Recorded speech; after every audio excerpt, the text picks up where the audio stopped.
few venture capital investors have forgotten the story of Pebble in 2012. After every VC firm on Sand Hill Road had passed on investing, the smartwatch startup raised more than $10 million on crowdfunding site Kickstarter. It was an unheard-of amount for a crowdfunding campaign, and the resulting hype made Pebble an internet sensation. Then the VCs, suffering from FOMO, begged Pebble to let them invest. The startup eventually raised a total of $59 million. Investors have been loath to repeat the mistake ever since.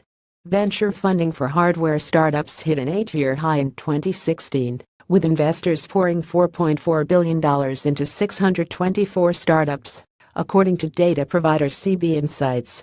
Likewise, hardware entrepreneurs are eager to use a successful crowdfunding campaign as evidence of customer demand for their product. If tens of thousands of people are willing to donate money or pre-order a product that doesn't yet exist, surely millions will want to buy it in a store, the thinking goes.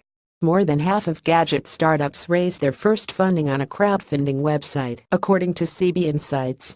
But it takes time and a lot of money to bring hardware to market, and in the last year a number of well-funded hardware startups have flamed out spectacularly. Wearable startup Jawbone, backed by $930 million, sold its assets earlier this year. E-cigarette company Enjoy, backed by $181 million, went bankrupt last year and liquidated its assets. Kitchen appliance maker Jacero, backed by $100 million, shut down over the summer. And Fuhu, a tablet startup Zeebo, a gaming console, and Hello, a sleep tracker which each raised more than $50 million, have ceased operations. Amid the failures, it's increasingly clear that crowdfunding success does not automatically equate to widespread consumer demand. A new study from CB Insights analyzes the failures of 382 hardware startups, finding that the biggest reason they fail is a lack of demand for their products. In other words, a popular crowdfunding project can be deceptive. According to the report, startups are likely raising money to get to a limited release stage and then finding that there is not a large enough market for their product to justify a larger raise in production at scale. The study cites overspending as the second reason for failure and waning interest after an initial crowdfunding campaign as the third.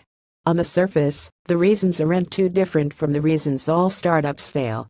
A prior report from CB Insights found that the top reason unsuccessful startup founders believe their companies failed is the lack of a market need for their product.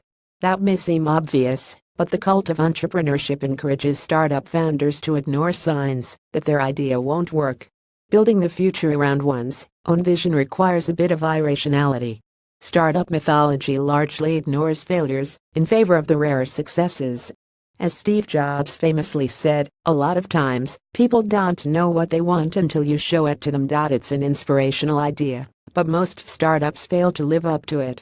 Crowdfunding exacerbates this problem of false hope, making customer demand appear stronger than it actually is.